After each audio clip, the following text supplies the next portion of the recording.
Hot issue دہشت گردی کے خلاف جنگ، افغانستان، ایران اور امریکہ کا کردار اس میں کیا ہے؟ اور جو خبریں آ رہی ہیں ابھی ایران سے، اس میں ظاہر ہے پاکستان کی جو ایمبیسی ہے اور وہاں پاکستان کا زاہدان میں جو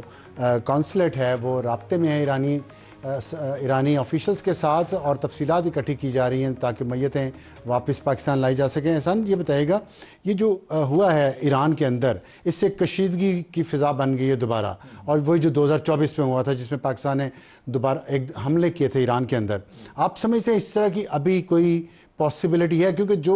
جو سگنلز آ رہے ہیں اس میں یہ کہ پاکستان اس پہ کافی تشویش میں ہے، کشیدگی ہے یہاں پہ، تو آپ سمجھتے ہیں کہ کوئی ریٹیلیٹری حملہ ہو سکتا ہے ایران کے اندر؟ وہ جو ایران نے حملے کیے تھے جیش العدل کے خلاف، انہوں نے وہ کیا تھا کہ یہاں پہ یعنی ان کے بیسز ہیں، اور پاکستان نے پھر ریٹیلیٹ کیا تھا، تو اس کے بعد پاکستانی جو یعنی یہاں پہ انٹیلیجنس کمیونٹی اور ایرانین، تو ان کے بیچ میں ایک جوائنٹ انٹیلیجنس میکنزم، ایک باڈی بنی تھی، اور ہمارے بھی سرونگ آفیسر جو تھے وہ ایران سستان میں یعنی ان کو ڈپلوائے کیا گیا تھا، اور ایرانین کچھ ہیں جو کہ بلوچ پارٹ جو ہے بلوچستان کا، وہاں پہ ان کو ڈپلوائے کیا گیا کہ یہ والے جو گروپس ہیں، چاہے وہ جیش العدل جو ایران کے خلاف ہیں، جہادی گروپ ہے وہ، اور یہ جو بی ایل اے وغیرہ، بی ایل ایف یا بی این اے جیسے گروپ جو پاکستان کے خلاف ہے اور ایرانی سستان کو یوز کر رہے ہیں ایز اے ہائیڈ آؤٹ، کہ ان کے خلاف یعنی ہم انٹیلیجنس شیئرنگ کریں گے۔ پھر کچھ ہم نے چیزیں دیکھی کہ آئی ایس کے پی کے حوالے سے عبداللہ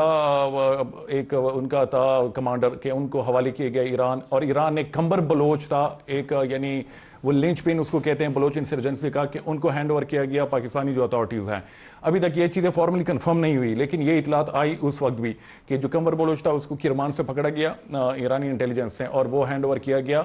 پاکستان کو۔ کمبر بلوچ کی جو بیٹی تھی، انہوں نے یعنی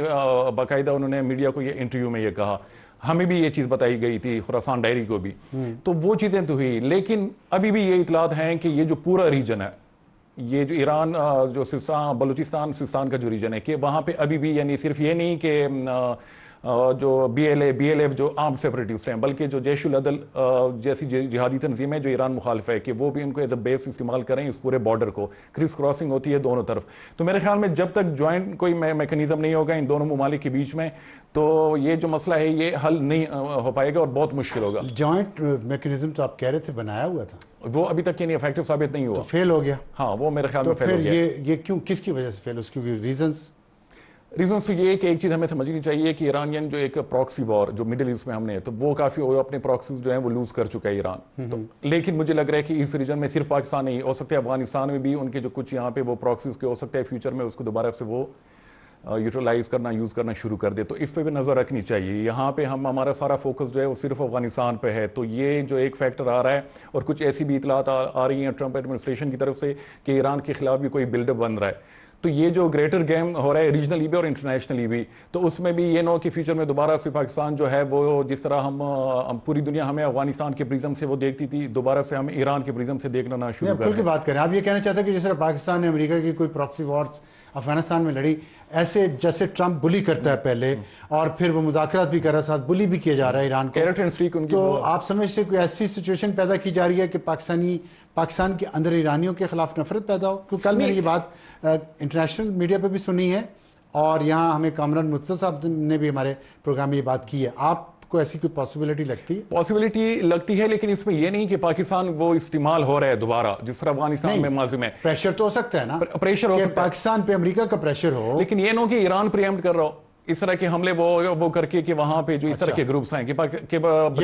یہ بھی ہو سکتا ہے، تو پاکستان کو پریشر میں لانے کے لیے کہ آپ کسی گلوبل الائنس کا حصہ نہ بنے۔ اس کا مطلب پھر تو اگر یہ بات ہے، فرض کریں یہ بات ہے، تو پھر پاکستان تو ریٹیلیٹ کرے گا نا؟ نہیں، میرے خیال میں پاکستان کو کچھ چیزیں ہیں کہ اس میں کرنا چاہیے۔ اب جس طرح سے پاکستان پہ حملے ہو رہے ہیں ہر طرف سے، میرے خیال میں اب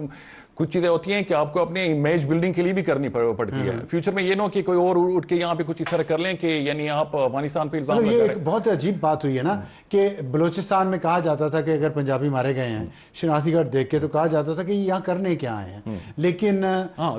ٹھیک ہے، تو اور یہ تو فوج سے ان کا تعلق ہے کسی اور سے۔ ایران کے اندر پنجابیوں کو مارا گیا صرف پنجابی ہونے کی وجہ سے بڑی ڈینجرس کونوٹیشن ہے. اور انٹرسٹنگ چیز یہ کہ وہ جو جنوری 2024 میں 9 کو جو مارا تھا وہ بھی پنجاب سے تھے جو مزدور تھے, تو اس کی رسپانسبلٹی کسی نے کلیم نہیں کی تھی, لیکن اس کی اس دفعہ بی این اے نے آفیشلی اس کو یعنی رسپانسبلٹی کلیم کی ہے, ان کی تصاویر ایشو کی ہیں, ان کے جو این آئی سیز ہیں ان کو بھی ایشو کیا ہے. تو میرے خیال میں کہ یہ ایک بڑی ڈیولپمنٹ ہے اور اس کو سیریس لینا چاہیے, اور فیوچر میں بھی ہو سکتا ہے اس طرح کے حملے وہاں سے یعنی شروع ہو جائیں. تو ایک طرف سے یعنی ہم وہ کہہ رہے ہیں کہ افغانستان سے ہمارے اوپر یعنی انڈر اٹیک ہے, اور ایران سے بھی اگر یہ سلسلہ شروع ہوا تو یہ جو پورا ایک ریجن ہے, تو یہ صرف یہ نہیں کہ جو بدقسمتی ہے ہماری کہ افغانستان, پاکستان, ایران تینوں کوئی نہ کسی قسم کی پراکسی وار میں ایک دوسرے کے خلاف لگے رہتے ہیں, اس لیے ریجن میں اسٹیبلٹی نہیں آ رہی اور پوری دنیا کہاں پہنچ گئی. ثناء اللہ بلوچ صاحب,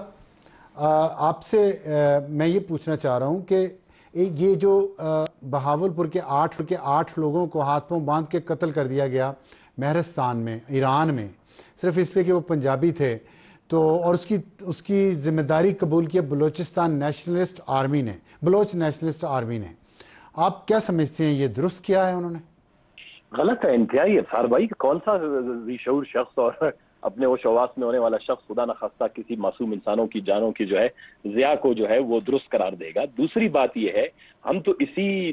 تشدد کو, لڑائی کو, جھگڑے کو روکنے کے لیے تو ہم نے ساری زندگی گزاری. نان وائلنٹ پولیٹیکل اسٹرگل میں اسمبلیوں کا حصہ بنے رہے, پاکستان کی مقتدرہ کو سمجھاتے رہے کہ اپنے گھر کے آلات درست کریں, اپنے بچوں کے ساتھ جو ہے سوتیلا سلوک نہ کریں, پاکستان کے اندر مساوات اور برابری کے جو بھی سارے وعدے اور وعید آئین میں درج ہیں ان کو پورا کریں, تاکہ یہ جو لوگوں کے اندر محرومی ہے, تشدد کے رجحانات جنم لیتے ہیں, ان کو روکا جا سکے. میں تھوڑا سا آپ دوستوں کی بات کو, میں اتنا سیکیورٹی پہ ایکسپرٹ نہیں ہوں, لیکن انٹرنیشنل یہ جو بھی ڈائنامکس ہیں, جس طرح میں نے کہا بلوچستان کو دیکھتے ہوئے پاکستان کی رسپانسبلٹیاں بہت بڑھ گئی ہیں. نہ صرف اب وہ بلوچ مسئلے کے حوالے سے کہ اس کو بہت ہی کیئرفلی پولیٹیکلی سینسیٹیولی ڈیل کرے, بجائے کہ ایک آڈ اور آرش اپروچ کے ساتھ. یہ میرا پہلا. اندرونی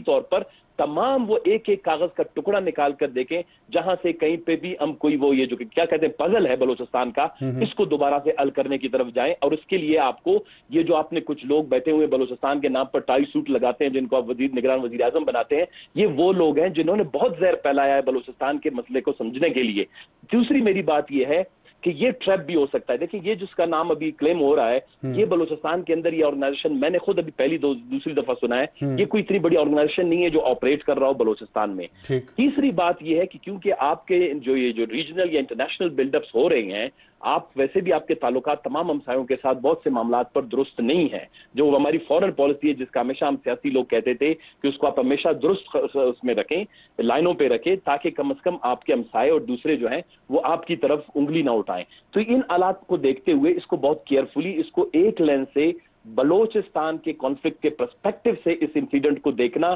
شاہد بلوچستان کے معاملے کو جو اسلام آباد اگر کوئی اپروچ بھی چینج کرنا چاہتا ہے یا اس کو میں تبدیلی لانا چاہتا ہے, یہ کہیں ایسا تو نہیں ہے کہ وہ اس بلوچستان کی طرف, اور یہ کوئی کرنا یہ شاید چاہتا ہوگا کہ پاکستان کے اندر انسٹیبلٹی بڑھے. مثال کے طور پر میں نے آپ کو ایک چھوٹی سی بات کی کہ بلوچستان 1 ملین اسکوائر کلومیٹر پہ ہے, ایران, افغانستان جو بلوچ آبادیاں ہیں. تو آپ اگر دیکھیں, اگر اس کو آپ آرش اپروچ کے تحت پر اسکوائر کلومیٹر اگر آپ ایک سپاہی بھی بٹھائیں تب بھی آپ نہیں کر سکتے. یہ پیورلی پولیٹیکل, اکنامیکل, کانسٹیٹیوشنل اور جو فیڈرلزم کے جو کنسپٹ کے تحت جو ہے اس کو آپ ڈیل کر سکتے ہیں. بہت اچھی آپ نے بات ثناء اللہ بلوچ صاحب بار بار کی ہے, اور میرا دل ہے, میری خواہش ہے, میری دعا ہے, اور میری زبان بھی یہ کہہ رہی ہے کہ اسلام آباد آپ کی آواز سن رہا ہو. آپ بہت 25 سال سے تو میں آپ کی آواز یہ سن رہا ہوں, آپ یہی بات کر رہے ہیں, اور ابھی تک اسلام آباد صحیح طرح سے آپ کی آواز سن نہیں پاتا. مجھے یہ بتائیے گا کہ جو ابھی آپ نے ذکر کیا, بڑی اہم بات آپ نے کی ہے کہ آپ کو میری آواز آ رہی ہے؟ جی آ رہی ہے. آپ نے فرمایا کہ یہ ٹریپ بھی ہو سکتا ہے, جو سیستان میں قتل ہوئے ہیں پاکستانی, یہ ایک ٹریپ بھی ہو سکتا ہے پاکستان کے لیے. آپ کے خیال میں یہ ٹریپ کون بچھا رہا ہوگا, کون چاہتا ہوگا کہ پاکستان اس ٹریپ میں آئے؟ دیکھیں چاروں اطراف سے جن ممالک کے ساتھ آپ کے سرحدات ہیں, ان میں سے میں نے یہی کہا کہ تفصیل میں تو جا نہیں سکتے, پروگرام وقت کی کمی ہے, کہ آپ کے کسی نہ کسی فورن ایشوز پہ, فورن ریلیشنز کے ایشوز پہ آپ کے ان کے ساتھ تعلقات استوار نہیں ہے, بہتر نہیں ہے. ایران کے ساتھ بھی نہیں ہے, اور جب پچھلی دفعہ ہوا تھا جس کا ذکر ابھی کیا تھا کہ ایران نے یہاں پر کچھ حملے کیے, پاکستان نے اس کے رد عمل میں حملے کیے, کیونکہ جو بلوچ اب پہلے والا زمانہ نہیں رہا, 70s کا, آبادیاں بڑھ گئی ہیں, تعلقات بڑھ گئے ہیں, پھر یہ ٹیکنالوجی نے ایڈوانسمنٹ کی ہے, لوگ ضروری نہیں ہے کہ اب ایک دوسرے کے ساتھ جا کے ملیں. تو میں یہ سمجھتا ہوں کہ کوئی چاہتا ہے کہ جو پاکستان ایک اپروچ بلوچستان کے خلاف لے رہا ہے, بلوچستان کے حوالے سے یہ جو 8 لائن کی اپروچ ہے, وہ اس کو پاکستان کنٹینیو کرے اور اس میں مزید اضافہ کرے, تاکہ جو یہ پاکستان, آدھا پاکستان ہے بلوچستان کے حوالے سے, یہ اس میں جو فل فلیج جو ایک قسم کی جو انریسٹ ہے, جس میں خون کی ندیاں بہیں, لاشیں گریں, لاپتہ افراد میں اضافہ ہو, پروٹیسٹ ہو, اور بھی کیوس بڑے, کوئی شاید یہ بھی چاہتا ہے کہ کوئی ایک آدمی جو اسٹیبلشمنٹ میں مقتدرہ میں بیٹھے ہوتے ہیں تھوڑے سے بہت ہی زیادہ ایموشنلی سوچتے ہیں, ریشنلی نہیں سوچتے, یہ کہیں ان کو تو کیا کہتے ہیں کہ انکریج کرنے کے لیے, پرووک کرنے کے لیے. ٹھیک ہے, اچھا یہ بڑا اہم نقطہ آپ نے اٹھایا. یہ بتائیے کہ اس میں کیا, ایران کا آپ نے کہا ہے, افغانستان میں بھی ظاہر ہے, دونوں جگہ ہم دیکھتے ہیں کہ انڈین فٹ پرنٹ بہت زیادہ ہے, اور انڈیا کے ساتھ تو ہماری ڈکلیئرڈ دشمنی ہے اتنے سالوں کی, اور جنگیں بھی ہو چکی ہیں. آپ سمجھتے ہیں کہ انڈیا بھی کر سکتا ہے, کیونکہ امریکہ کی طرف بھی یہ بات جا رہی ہے نا کہ پاکستان کو وہ پرووک کرے ایران کے خلاف, تو کیا انڈیا بھی یہ کام کر سکتا ہے؟ افسار بھائی, میں تو دیکھیں, یہ میرا گیس ہے, دیکھیں میں یہی کہہ رہا ہوں کہ آپ نے دشمنیاں, بے شک آپ کے ہمسایوں کے پاس ساتھ نہیں ہے, لیکن آپ نے کسی کے ساتھ دوستی بھی نہیں بنائی. دیکھیں, دوستی بنانا آپ نے اپنے ریاست میں اپنے وفاقی وحدتوں کے ساتھ بھی اچھے تعلقات نہیں بنائے. تو میں یہ صرف یہ کہہ رہا ہوں کہ اس کو بہت کیئرفلی, اس کو سینسٹیولی اور ریشنلی جو ہے بڑے مدلل انداز میں ان انسیڈنٹس کو دیکھنا چاہیے ایک دم سے. کیونکہ یہ جو لوگ آپ کہہ رہے ہیں کہ پنجابی, یہ میرے خیال میں ابھی جب کچھ پوسٹ چل رہے تھے میں دیکھ رہا تھا, یہ سرائکی اسپیکنگ ہے,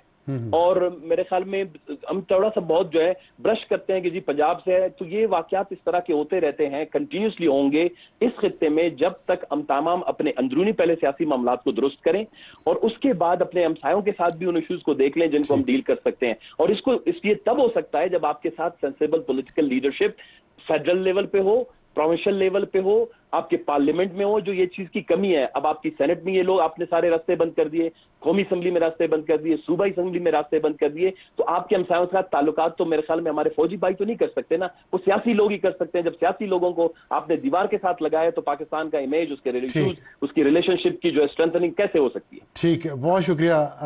ثناء اللہ بلوچ صاحب, ہم سے بات تفصیل سے آپ نے بات کی ہے. رہنما ہیں BNP مینگل کے, اور بہت واضح طور پہ انہوں نے یہ کہا ہے کہ اسلام آباد سے ہمیں آواز آنی چاہیے کہ یہاں کنونشن, اسلام آباد کے کنونشن سینٹر میں کنونشن ہو جس میں بلوچ لوگ آئیں اور اپنے دلوں کے زخم پر مرہم لگوا کے جائیں. احسان اللہ صاحب یہ بتائیے گا کہ یہ جو ابھی میں نے ثناء اللہ صاحب سے پوچھا ہے, یہ سوال میرا آپ سے, کیا یہ جو سیستان میں واقعہ ہوا ہے, پاکستان کو ٹریپ کرنے کی کوشش اگر ہے تو کس کی طرف سے, اور اس ٹریپ میں اگر پاکستان آتا ہے تو کیا ایران کے ساتھ کوئی لو لیول وار یا کوئی ایسی سچویشن پیدا ہو سکتی ہے؟ نہیں, جنگ کی تو مجھے وہ چیزیں نہیں لگ رہی. جیسے حملہ ہے, ہاں, جیسے پاکستان دیکھیں, پاکستان کی اب ڈکلیئرڈ پالیسی ہے, آرمی چیف عاصم منیر نے یہ کہا ہے کہ دہشت گرد اور ان کے سہولت کار, ان کے بیکرز کو وہ جہاں بھی ہوں گے ہم ٹارگٹ کریں گے. ٹھیک, اس کے تحت اگر پاکستان پھر ٹارگٹ کرتا ہے تو مجھے اس سے بھی زیادہ لگ رہا ہے کہ پراکسی وار کی طرف ہم نہ چلے جائیں, جس طرح ماضی میں یعنی یہاں پہ کہ جیش العدل والا وہی بات, بالکل, کہ ایران کو ہم پہ الزام ہوگا ہم جیش العدل کی سپورٹ کر. جندولا بھی ماضی میں ہم نے وہ اس طرح کے جو گروپس ہیں. لیکن ایک چیز کو اور کو سمجھنے کی ضرورت ہے, جس طرح ثناء صاحب نے بھی بات کی کہ پہلے یہ ہوتا تھا کہ آپ کی جو فالٹ لائنز ہوتی تھی سیکٹرین, سوشل, پولیٹیکل, اکنامک, تو اس کو یہ ایکسپلائٹ کرتے تھے, چاہے وہ نیشنلسٹ جو آرمڈ گروپس ہوں یا چاہے وہ جو جہادسٹ ہوں. ابھی ایک نیا فیکٹر آیا جو کہ میرے خیال میں بہت زیادہ الارمنگ ہے, کہ اب جو ملیٹنٹ گروپس ہیں, چاہے وہ جہادسٹ ہوں یا چاہے یہ جو نیشنلسٹ ہوں, کہ یہ خود فالٹ لائنز کریٹ کرتے ہیں اپنی ایکٹیویٹیز کے ذریعے. اب وہاں پہ پنجابیوں پہ جو مسلسل حملے ہو رہے ہیں, تو ایک نفرت کی فضا ہم دیکھ رہے ہیں کہ سوشل میڈیا پہ بھی, کہ وہ اتنے اس کی طرف ہم جا رہے ہیں, اور جس کی وجہ سے یعنی ایک گروپ اٹھ کے ایک دوسری ایتھنیسٹی کو وہ گالیاں سوشل میڈیا وغیرہ پہ وہ اٹھ کے دوسری کو دے رہے ہیں, تو اس سے وہ اپنی جو ملیٹنسی ہے, نفرت لسانی بنیادوں پہ نفرت ایگزیکٹلی بڑھا رہے ہیں. اور اس سے یہ ہوتا ہے کہ وہاں پہ لوگوں کو ایکسپلائٹ کر کے ریکروٹمنٹ کی مد میں, ریونیو جنریشن کی مد میں. تو یہ چیزیں جو ہیں اس کو بھی دیکھنے کی ضرورت ہے کہ یہ تو نہیں کہ پاکستانی ریاست ایکسپلائٹ ہو رہی ہو ان ملیٹنٹ کے ہاتھوں. اور یہ ہم نے ماضی میں دیکھا تھا کہ پاکستان کے وہ نیریٹو جو ہے نا, جو سافٹ امیج کے لیے یا سافٹ اسٹیٹ کا ایک نیریٹو ہے, وہ تو افیکٹ ہو رہا ہوگا. لیکن ٹریپ اگر ہے تو کہاں سے ہو سکتا ہے یہ ٹریپ؟ تو مجھے لگ رہا ہے وہ انٹرنیشنل جو ایک بلڈ اپ ہو رہا ہے ایران کے خلاف, تو اس میں یعنی انٹرنیشنل جو بلڈ اپ, امریکہ اس میں شامل ہے. ایگزیکٹلی,